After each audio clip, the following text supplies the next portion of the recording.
महाराष्ट्रामध्ये बिहार भवन उभं राहते. वाखवच ही बोलण्यासारखी गोष्ट आहे आणि ही गोष्ट आज इथेच बोलण्यासारखी आहे. कारण महाराष्ट्र हा साधा राज्य नाही आहे. महाराष्ट्र सुजाण आहे. महाराष्ट्र माननीय आहे. महाराष्ट्र सगळ्यांना सामावून घेतो. इथे सगळ्यांना सन्मान आहे. सगळ्यांसाठी जागा आहे. पण एक प्रश्न आहे, महाराष्ट्रात मराठी माणसाचा विचार किती टक्के केला जातो? मराठी तरुण बेरोजगार आहेत. मराठी तरुणांसाठी ठोस रोजगार योजना नाहीत. मराठी उद्योजकासाठी फंड नाहीत.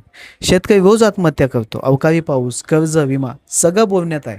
अंमलबजावणी नाही. हे सगळे प्रश्न अजून संपले नाहीत आणि तरीही महाराष्ट्रात मराठी भाषेचा अपमान होतो.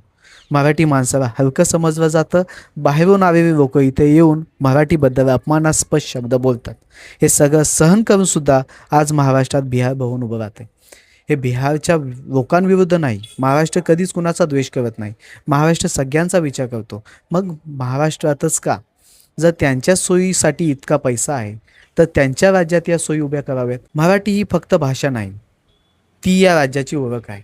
ती या भूमीचा आत्मा आहे. महाराष्ट्र सगळ्यांचा विचार करतो, हे मान्य आहे. आम्ही कुणाचा द्वेष करत नाही, पण आमच्या अस्तित्वावर प्रश्न उभं राहिला तर आम्ही गप्प बसणार नाही.